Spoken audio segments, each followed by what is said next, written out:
Hello students, welcome back to my YouTube channel TSK Tutorials presented by Shivakumar ST.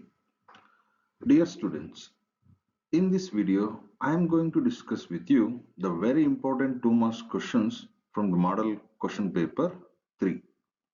So before going to that, it's my humble and routine request to all. If you are new to my channel, please do subscribe my channel to watch the most essential videos that are already available in my channel. If you like those videos, please do share among your friends. And don't forget to leave a comment on that video. Let's see the very first question.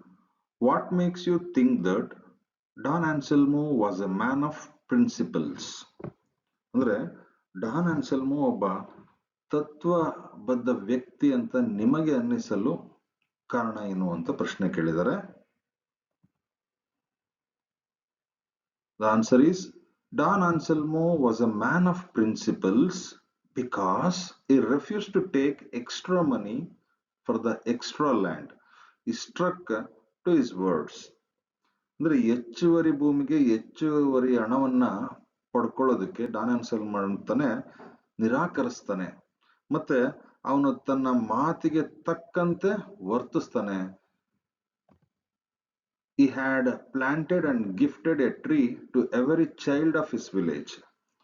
ತನ್ನ ಹಳ್ಳಿಯ ಪ್ರತಿಯೊಂದು ಮಗುವಿಗೂ ಸಹ ಒಂದು ಮರವನ್ನ ನೆಟ್ಟು ಉಡುಗೊರೆಯಾಗಿ ನೀಡಿರ್ತಾನೆ. So these points shows that he was a man of principles. So ಈ ಮೇಲ್ಕಂಡ ಈ ಎರಡು ಅಂಶಗಳು ಏನನ್ನ ತಿಳಿಸುತ್ತೆ ಅಂತಂದ್ರೆ ಡಾನ್ ಆನ್ಸೆಲ್ಮೋ ಒಬ್ಬ ತತ್ವಬದ್ಧ ವ್ಯಕ್ತಿ ಅನ್ನೋದನ್ನ ತೋರಿಸುತ್ತೆ.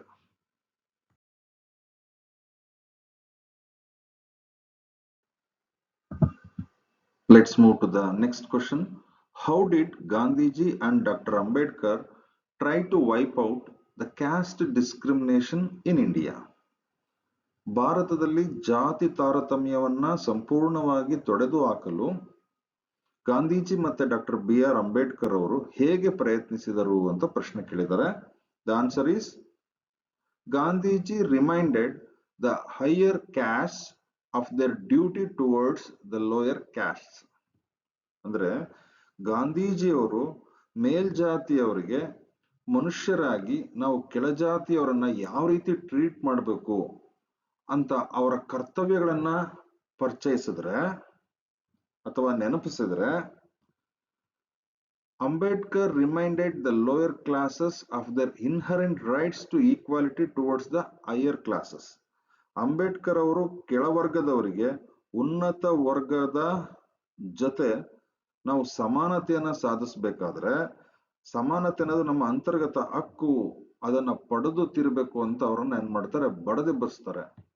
ಸೊ ಈ ರೀತಿಯಾಗಿ ಗಾಂಧೀಜಿಯವರು ಮೇಲ್ಜಾತಿಯವರಿಗೆ ಮನುಷ್ಯರನ್ನ ಮನುಷ್ಯನ ತರ ನೋಡಿ ಅಂತ ಕರ್ತವ್ಯಗಳನ್ನ ನೆನಪಿಸಿದ್ರೆ, ಅಂಬೇಡ್ಕರ್ ಅವರು ಕೆಳಜಾತಿಯವರಿಗೆ ಸಮಾನತೆ ಅನ್ನೋದು ನಮ್ಮ ಒಂದು ಅಂತರ್ಗತ ಹಕ್ಕು, ಅದನ್ನ ಮೇಲ್ಜಾತಿಯವರ ಜೊತೆಗೆ ನಾವು ಸರಿಸಮಾನವಾಗಿ ಪಡ್ಕೊಳ್ಳೋಣ ಅಂತ ಅಂಬೇಡ್ಕರ್ ನೆನಪಿಸ್ತಾರೆ. ಈ ರೀತಿಯಾಗಿ ಇಬ್ಬರೂ ಸಹ ಜಾತಿ ತಾರತಮ್ಯವನ್ನ ತೊಡೆದು ಹಾಕಲು ಪ್ರಯತ್ನಿಸ್ತಾರೆ.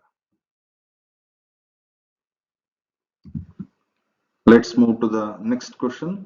How do you say that Anant was a talented boy?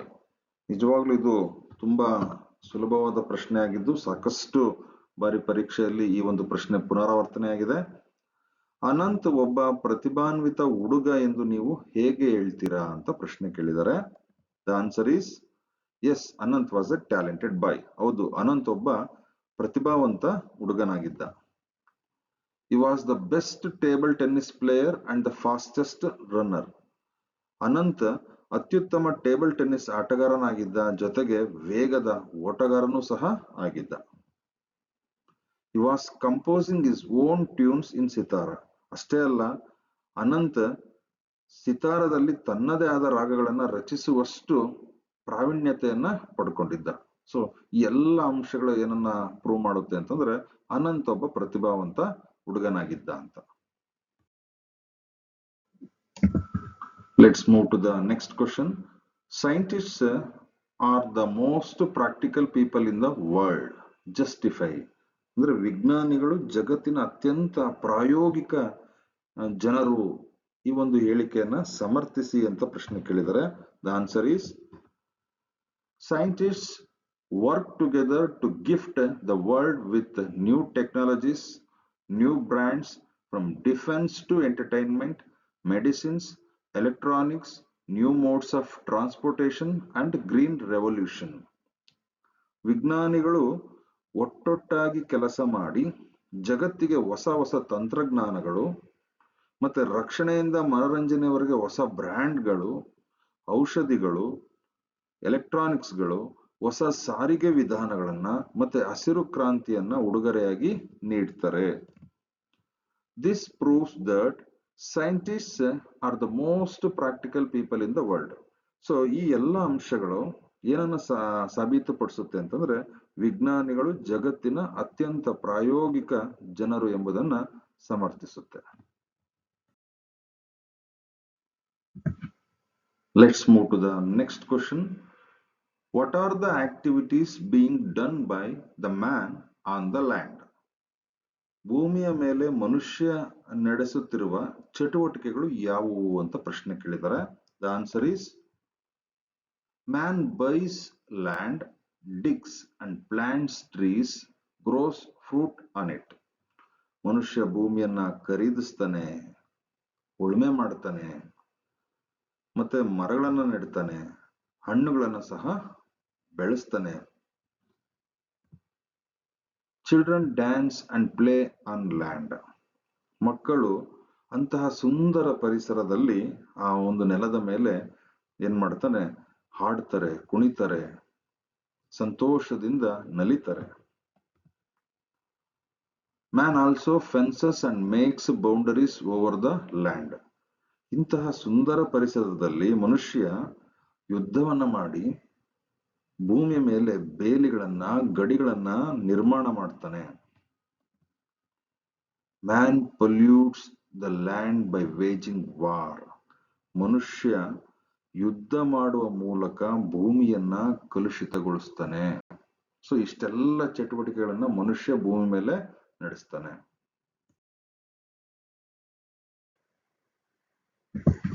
Let's move to the next question. How was the march led by the students? ವಿದ್ಯಾರ್ಥಿಗಳು ಮೆರವಣಿಗೆಯನ್ನ ಹೇಗೆ ಮುನ್ನಡೆಸಿದ್ರು ಅಂತ ಪ್ರಶ್ನೆ ಕೇಳಿದ್ದಾರೆ. The answer is the students were marching silently without shouting any slogans. ವಿದ್ಯಾರ್ಥಿಗಳು ಯಾವುದೇ ಘೋಷಣೆಗಳನ್ನ ಕೂಗದೆ ಮೌನವಾಗಿ ಮೆರವಣಿಗೆಯನ್ನ ನಡೆಸ್ತಾರೆ. They were marching in order to give a notice to the British collector to quit India. British ಕಲೆಕ್ಟರ್ಗೆ ಭಾರತವನ್ನು ಬಿಟ್ಟು ತೊಲಗಿ ಎಂದು ಒಂದು ನೋಟಿಸ್ ಅನ್ನ ನೀಡೋದಕ್ಕೆ ಅವರು ಮೆರವಣಿಗೆಯನ್ನ ನಡೆಸ್ತಾರೆ. Even though there were policemen, they marched as if the policemen didn't exist. ಪೊಲೀಸರಿದ್ರೂ ಸಹ ಪೊಲೀಸರ ಅಸ್ತಿತ್ವ ಇಲ್ಲ ಎಂಬಂತೆ ಅವರು ಮೆರವಣಿಗೆನ ನಡೆಸ್ತಾರೆ. ಮತ್ತೆ ಪೊಲೀಸರಿಗೆ ಯಾವುದೇ ಒಂದು ಅವಕಾಶವನ್ನ ಕೊಡೋದಿಲ್ಲ. ಅಂದ್ರೆ ಅರೆಸ್ಟ್ ಮಾಡೋದಕ್ಕಾಗ್ಲಿ ಅಥವಾ ಅವರ ಒಂದು ಮೆರವಣಿಗೆಯನ್ನ ಹತ್ತಿಕ್ಕಲು ಯಾವುದೇ ಒಂದು ಅವಕಾಶವನ್ನ ಕೊಡೋದಿಲ್ಲ. ಈ ರೀತಿಯಾಗಿ ವಿದ್ಯಾರ್ಥಿಗಳು ಆ ಒಂದು ಪ್ರತಿಭಟನೆಯನ್ನ ಮುನ್ನಡೆಸ್ತಾರೆ.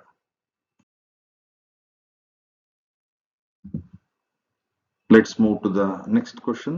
How can you say that ಡಿಕ್ಕಿ ಡಾಲ್ಮಾಸ್ ಲೈಫ್ ವಾಸ್ ಸಾರೋಫುಲ್?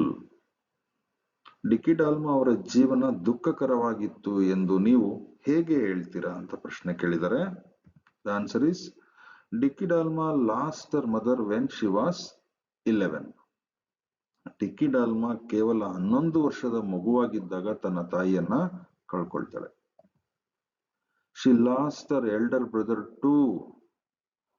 ಡಿಕ್ಕಿ ಡಾಲ್ಮಾ ತನ್ನ ಹಿರಿಯ ಸಹೋದರನ ಸಹ ಬಹಳ ಬೇಗನೆ ಕಳ್ಕೊಳ್ತಾಳೆ.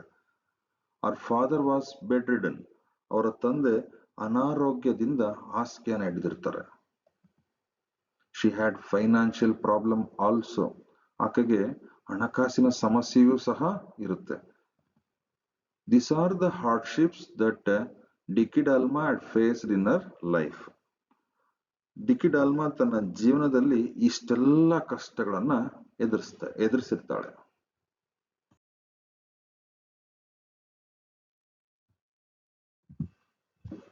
Let's move to the next question. Life for Anif in the beginning was never a smooth sail. Why was it so?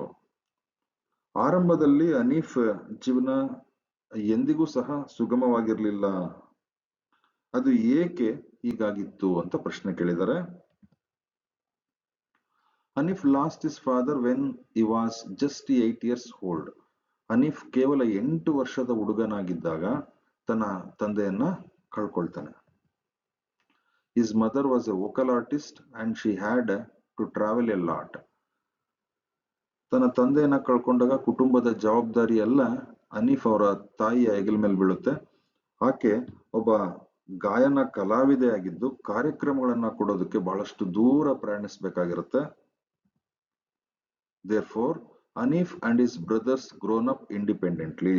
ಆದ್ದರಿಂದ ಅನೀಫ್ ಮತ್ತೆ ಅವನ ಸಹೋದರರು ಸ್ವತಂತ್ರವಾಗಿ ತಮ್ಮ ಎಲ್ಲ ದಿನನಿತ್ಯದ ಕೆಲಸಗಳನ್ನ ಸ್ವತಂತ್ರವಾಗಿ ಅವರೇ ನಿರ್ವಹಿಸಬೇಕಾಗಿರುತ್ತೆ.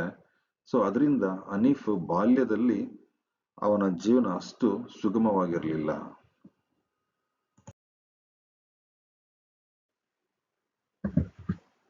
Let's see the last question. How did second monster make Vangia suffer? Second monster ವ್ಯಾಂಜಿಯಾಗೆ ಹೇಗೆಲ್ಲ ಕಷ್ಟಗಳನ್ನ ತಂದೊಡ್ಡಿತು ಅಂತ ಪ್ರಶ್ನೆ ಕೇಳಿದ್ದಾರೆ. The answer is the second monster blew through his beard and Vangia's bread bag flew into the air. Second monster ತನ್ನ ಗಡ್ಡವನ್ನ ಜೋರಾಗಿ ತಿರುವಿದಾಗ ವ್ಯಾಂಜಿಯ ಒಂದು ಆಹಾರದ ಚೀಲ ಗಾಳಿಯಲ್ಲಿ ಹರ್ಕೊಂಡು ಹೋಗುತ್ತೆ. The monster turned mountains and rivers into a vast desert with no food to be found. ಆ ಸೆಕೆಂಡ್ ಮಾನ್ಸ್ಟರ್ ಆ ಒಂದು ಪರ್ವತಗಳು ನದಿಗಳು ಇಲ್ಲದೆ ಇರುವಂತಹ ಒಂದು ವಿಶಾಲವಾದಂತಹ ಮರುಭೂಮಿಯನ್ನಾಗಿ ಆ ಪ್ರದೇಶವನ್ನ ಪರಿವರ್ತನೆ ಮಾಡುತ್ತೆ. The monster made him to walk for miles without food. ಆ ದೈತ್ಯಾಕಾರದ ರಾಕ್ಷಸ ಆಹಾರವಿಲ್ಲದೆ ವ್ಯಾಂಜಿಯ ಬಹಳಷ್ಟು ಮೈಲಿಗಟ್ಟಲೆ ನಡೆಯುವಂತೆ ಮಾಡುತ್ತೆ. ಸೊ ಈ ರೀತಿಯಾಗಿ ಇಷ್ಟೆಲ್ಲ ಕಷ್ಟಗಳನ್ನ ಸೆಕೆಂಡ್ ಮಾನ್ಸ್ಟರ್ ವ್ಯಾಂಜಿಯಾಗೆ ತಂದೊಡ್ಡುತ್ತೆ.